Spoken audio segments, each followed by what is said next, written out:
और आपको अहम खबर दें, सिंध में शब कद्र के मौके पर मसाजिद में इबादत की इजाजत होगी। जुम्मतुल विदा भी अदा किया जाएगा। ईद उल फित्र के इज्तिमात भी होंगे। इज्तिमात और इबादत में SOPs पर अमल दरामद करना होगा। सिंध के वुज़रा की प्रेस कॉन्फ्रेंस, सईद गनी ने कहा कि ईद की नमाज खुले मकामात पार्क्स में होगी। वहाँ निशानात लगा दिए जाएंगे। जहाँ लोगों की तादाद ज्यादा होगी वहाँ 2 मरतबा भी नमाज की अदायगी होगी।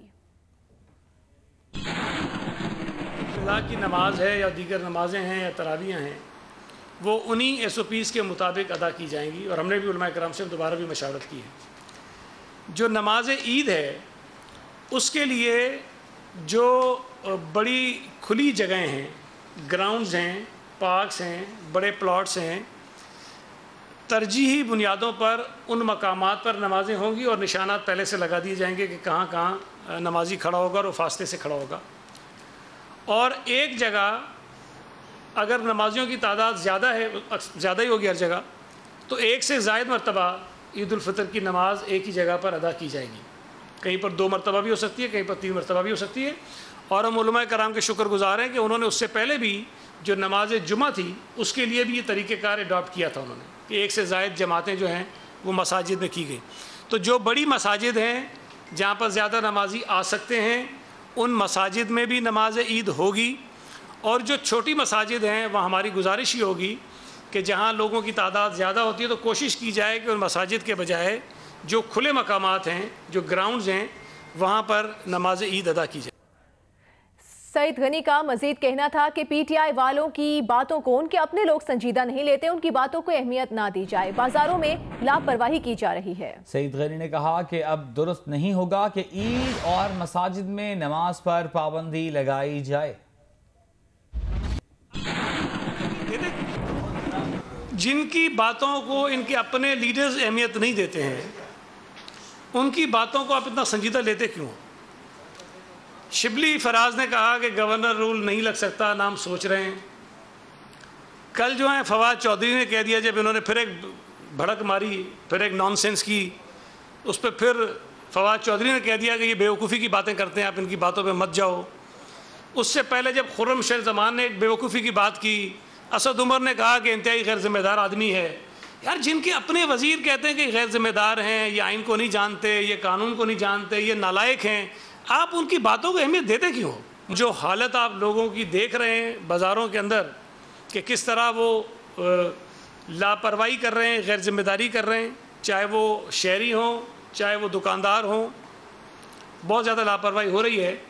तो जब इस बड़े पैमाने पर लोगों को मिलने जुलने की या मजमा लगाने की इजाज़त किसी न किसी तरह से मिल गई हो, तो फिर मैं नहीं समझता कि ये जायज़ बात होगी कि मसाजिद में या ईद उल फितर की नमाज पर मज़ीद सख्तियाँ करें। पंजाब हुकूमत की सूबाई सब काबीना बराए अमन और अमान का इजलास हुआ। पंजाब में औकाफ के ज़ेर एहतमाम 544 मज़ारात खोलने की इजाज़त देने का फैसला किया गया है। दाता दरबार पाक पतन समेत तमाम दरबारों को खोलने की इजाज़त दी जाएगी। तमाम मज़ारात को खोलने का फैसला किया गया है। SOPs पर अमल दरामद लाजमी होगा। राजा बशारत का कहना था कि जुम्मतुल विदा, शब कदर, यौमुल कुदस और ईद उल फितर पर कोरोना SOPs और सिक्योरिटी इंतजामात का जायजा लिया है। नए SOPs आने तक मार्केट्स और मसाजिद में मौजूदा SOPs की सख्त पाबंदी कराई जाए। तमाम विफाकी और सूबाई इदारे आपस में राबता रखकर मुमकिना तखरीबी कार्रवाइयाँ नाकाम बनाएं।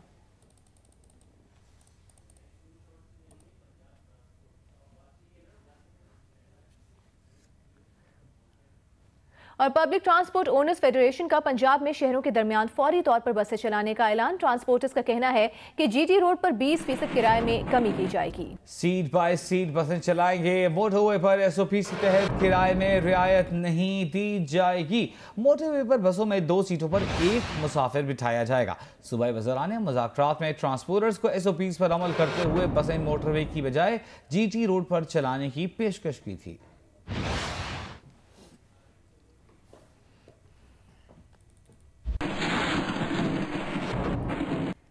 शहर इक़्तिदार इस्लामाबाद में ईद की खरीदारी अरूज पर है। शहरी कहते हैं कि लॉकडाउन के बायस बाजारों में पुराना माल ही दस्तयाब है और वो भी महंगे दामों। मजीद जानते हैं अलैना वकार की रिपोर्ट में। लॉकडाउन में नरमी हुई और ईद की खरीदारी के लिए बाजारों में लोगों का हजूम उमड़ आया। शॉपिंग जोरों शोर से जारी है। शहरी कहते हैं महंगाई बहुत है, करें तो क्या करें।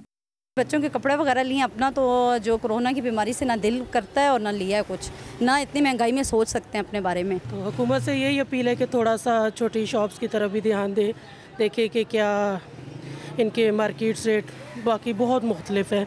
कपड़े लेने जाओ तो कोई चीज़ नहीं आती, 2000 से 3000 से कम कोई चीज़ नहीं आती। गरीब लोग तो बिल्कुल मारे गए। शहरियों का कहना है माल सारा पुराना है और दाम बहुत ज्यादा। ऐसा लगता है दुकानदार लॉकडाउन का नुकसान भी पूरा कर रहे हैं। पहले इतनी अच्छी यहाँ पे हर चीज़ थी और अब बिल्कुल भी कुछ भी नहीं मिल रहा। सिर्फ लोग जो हैं लोगों को लूट रहे हैं और कुछ भी नहीं है। ये लॉकडाउन होने की वजह से रश भी बहुत है और महंगाई भी बहुत है और पुराना माल पड़ा हुआ है, कोई नया माल भी नहीं है। बच्चों के लिए शूज़ वगैरह लिए और कपड़े लिए।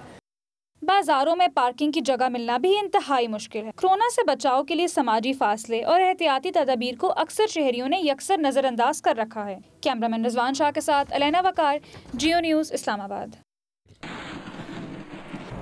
भारतीय फौज की जानिब से नकियाल सेक्टर्स में LOC पर बिला इश्तियाल फायरिंग। ISPR की जानिब से बताया गया है कि फायरिंग के नतीजे में 3 शहरी जख्मी हुए। ISPR के मुताबिक भारतीय फौज सीज फायर माहदे की खिलाफ वर्जी करते हुए मोर्टर और खुदकार हथियारों का इस्तेमाल कर रही है और शहरी आबादी को दानिस्ता निशाना बनाया जा रहा है।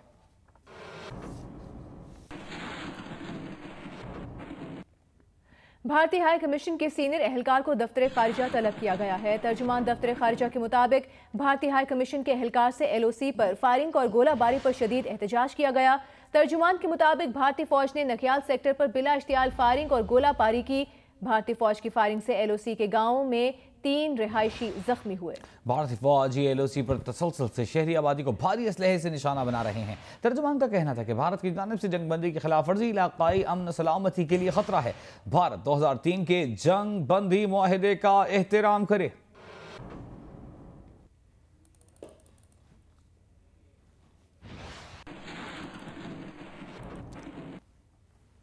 और खबर आपको देंगे, नैब लाहौर ने ईद उल फितर पर तमाम ज़ेर हिरासत मुलज़िमान के लिए हाई टी का इंतज़ाम किया है। नैब के एलामी के मुताबिक ये फैसला खैर सगाली के जज्बे की रिवायत बरकरार रखते हुए किया गया है। नैब हवालात में ज़ेर हिरासत मुलज़िमान को हाई टी और गुलदस्ता पेश किया जाएगा। पहली मरतबा जुडिशल रिमांड पर कैंप और कोट लखपत जेल में मौजूद नैब मुलज़िमान को भी गुलदस्ता भिजवाने का फैसला किया गया है।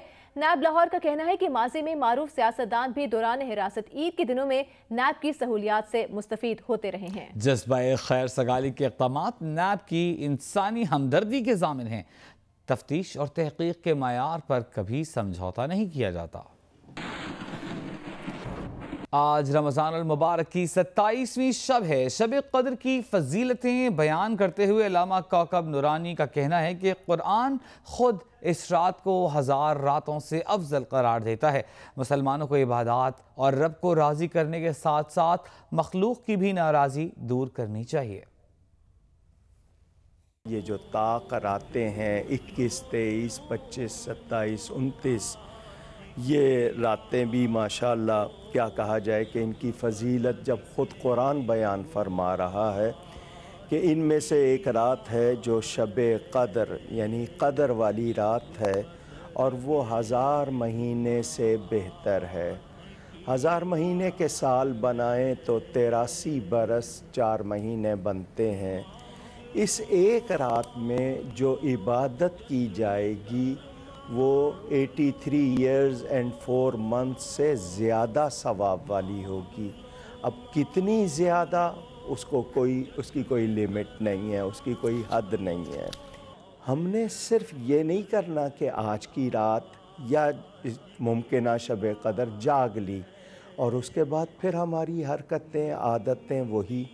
क्या हमने अपने बहन भाइयों को, रिश्तेदारों को, जिसका हम पर हक़ है उसको राज़ी किया? क्या हमने ट्राई किया कि हम रूठे हुओं को मना लें? क्या हमने अपने घरों में मोहब्बतें पैदा करने की कोशिश की? नहीं। तो फिर मुझे बताएं हम इस रात को जाग के क्या पाएंगे? हम अल्लाह की मखलूक को भी राज़ी करें, क्योंकि रब की रज़ा रब के बंदों की रज़ा में है जो उसके प्यारे हैं।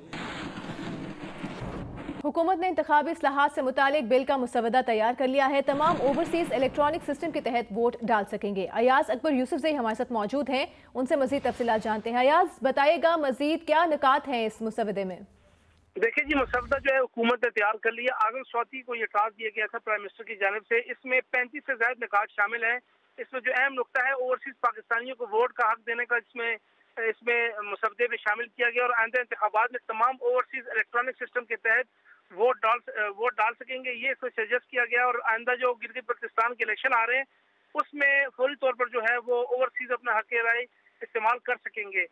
2023 के इंतखाबात मुकम्मल तौर पर बायोमेट्रिक सिस्टम पर लाने का फैसला किया गया और 3 माह बाद जो गिलगित बल्तिस्तान के इलेक्शन हो रहे हैं उसको बायोमेट्रिक सिस्टम पर करने की तजवीज़ दी गई है। ठीक है, बहुत शुक्रिया आपका अयाज अकबर, आप हमें तफसीलात से आगाह कर रहे थे। वज़ीर आज़म इमरान खान ने कहा है कि टेली पोर्टल बहुत अच्छा इक़दाम है। जब तक कोरोना की वैक्सीन नहीं बनती हमें इस वायरस के साथ गुजारा करना है।